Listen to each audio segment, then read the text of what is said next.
ઓલું કહેવત તો સાંભળી જઈશે કે વાડી રે ભાઈ વાડી, શું કહો છો દલાતલ વાડી, 2-4 રીંગણા લઉં અને લઈ લ્યો ને 10-12. આપણે ક્યાં કોઈનું પૂછવું, આપણે ઘરની વાડી છે, રીંગણું ઉતારીને મજાનો ઓરો કરીને ખાવો છે. જુઓ તો ખરી કેવડા મજાના રીંગણા આવ્યા છે, એ તો તમે જુઓ.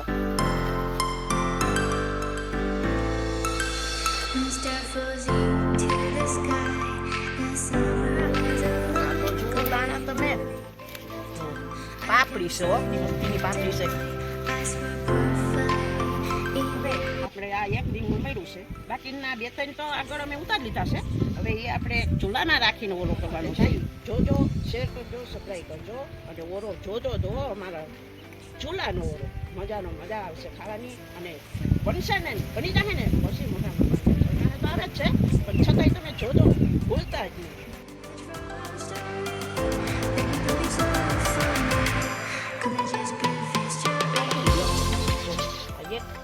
ઉપર લઈ આ લીલું લસણ નાખો તો એ ખાવાની મજા આવી આવે.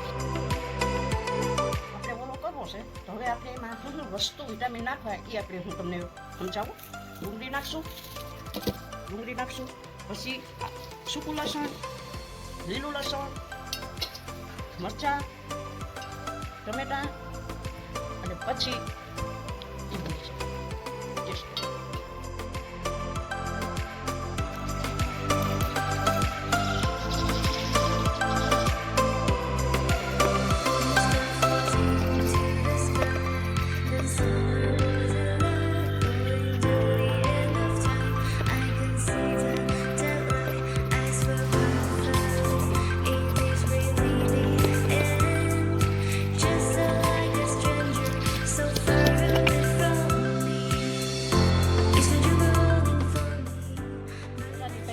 બરાબર થઈ ગઈ છે. ડુંગળી થઈ ગઈ તૈયાર કટકી, ટમેટા થઈ ગયા કટકી, લીલું લસણ થઈ ગયું છે તૈયાર, મરચી થઈ ગઈ છે તૈયાર, લસણ થઈ ગયું છે તૈયાર, સૂકું લસણ. હવે આપણે સલાડ કરવું. જો હવે ચૂલો ચાલુ છે, રોટલી બનશે અને ઓરોય બનશે. હવે પેલા આપણે ચેકા મારી લઈએ. આવી રીતે ચેકા મારી અને અંદર જોઈ લેવાનું કઈ છે નહીં ને એમ. એટલે તે પછી આમ ફરતા ચેકા મારી લેવાના જેથી કરીને સરસ મજાનું કાપી દો.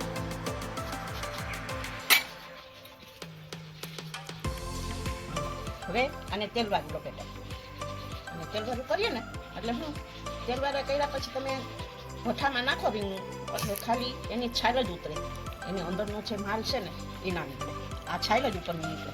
આવી રીતે કરી અને પછી તમારે ભઠ્ઠામાં મૂકી દેવાનું. આમ તાયે થઈ જાય એમ છે. પછી આમ ટેકો રાખી દેવાનું જેથી કરીને પડે.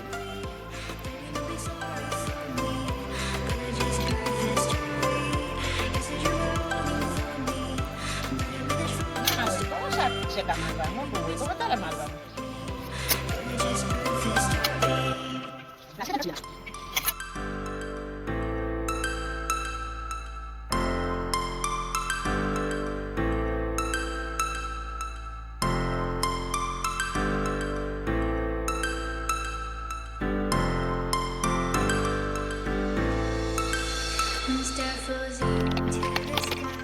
હવે આપણે ઓરો વધારવો છે.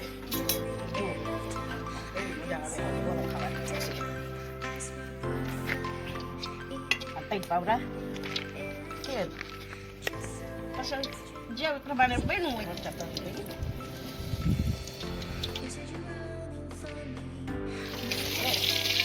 વચ્ચે કરાઈ જશે, ડીશમાં લઈ લઈએ.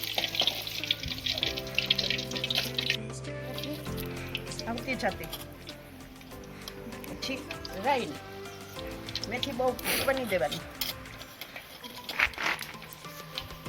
પછી જીરું મૂકી દેવાનું,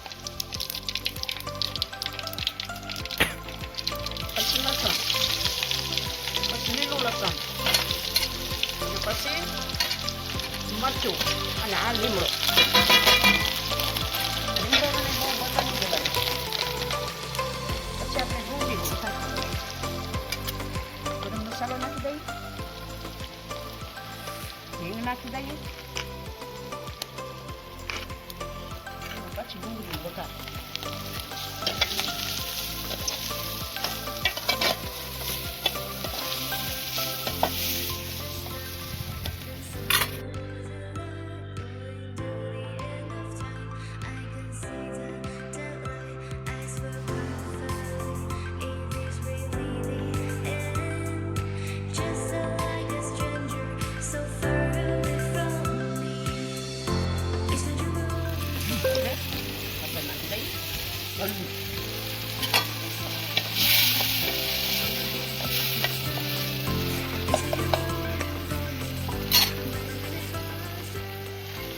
ચટણી.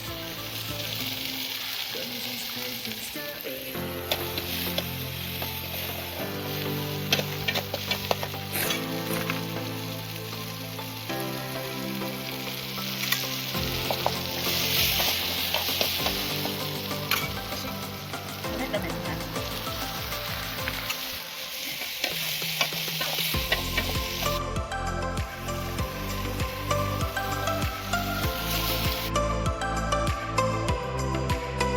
હવે નીચે ખાંડ. હવે આ તો હું તો બાકી ગયું છે. હવે આપણે ઓરો નાખી હલાવી એટલે ઓરો તૈયાર.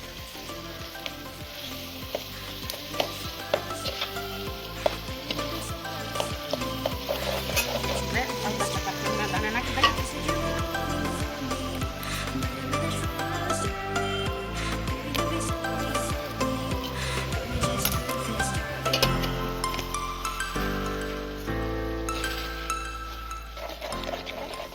ધાણા ભાજી નાખી દઈએ.